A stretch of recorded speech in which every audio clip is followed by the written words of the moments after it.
শাশুড়ির অসুখ আর ছেলের বউয়ের ঘুরতে যাওয়া বা ট্যুরে যাওয়ার মধ্যে অদ্ভুত একটা মিল আছে। শুনুন তাহলে। ধরুন আপনি এবং আপনার স্বামী কোথাও ঘুরতে যাওয়ার পরিকল্পনা করছেন। ব্যাস, এই কথাটা যদি একবার আপনার শাশুড়ির কানে গিয়ে পৌঁছায়, ব্যাস হয়ে গেল। সাথে সাথে আপনার শাশুড়ি অসুখে পড়ে যাবে। দেখবেন সাথে সাথে ডাক্তারের কাছে যাচ্ছে। উফ বাবারে, গায়ে কি ব্যথা, অসহ্য যন্ত্রণা। ছেলেকে বলবে, বাবা আমাকে একটু ডাক্তারের কাছে নিয়ে যাবি। কেন? আপনি যেহেতু ঘুরতে যাওয়ার পরিকল্পনা করেছেন, ব্যাস এই কথাটা শুনে আপনার শাশুড়ি সাথে সাথে অসুখে পড়ে গেল। আপনার ঘুরতে যাওয়ার পরিকল্পনা শুনে আপনার শাশুড়ির সারা শরীরে বিষক্রিয়া হতে থাকে। আপনি কিছুদিন পর সেই ঘুরতে যাওয়ার পরিকল্পনা বাদ দিন, ব্যাস দেখবেন আপনার শাশুড়ি প্যারাসিটামল না খেয়ে দিব্যি তিরিং বিরিং করে ঘুরে বেড়াচ্ছে। আপনার শাশুড়ি অসুখ কোথায় উধাও হয়ে গেছে। ছেলে আর ছেলের বউ যখন আলাদা হয়, তখন শাশুড়িরা বলবে, ওই যে আসলে নিজেরা একা খাবে তো, এতদিন ধরে আমি মানুষ করলাম আর আমাকেই দেখবে না। হায় রে কপাল।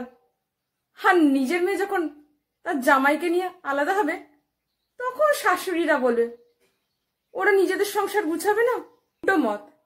আর আমি সবসময় বলি, বিয়ের পরদিন না, বিয়ের দিন থেকে একটা ছেলে এবং একটা মেয়েকে আলাদা থাকা উচিত। নিজের সংসার নিজের মতো করে করবে, নিজেদের ঝগড়া নিজেরাই মেটাবে। যে কোনো সময় থার্ড পার্টি বা থার্ড পার্সন সংসারে ভিত্তি করার জন্য খুব খারাপ। রোম্যান্স করেন, ঝগড়া করেন, নিজেদের মতো করে করেন। মা বাবারা এটা শেখেন, বিয়ে দিয়ে দিয়েছেন মানে তাদের আলাদা আইডেন্টিটি।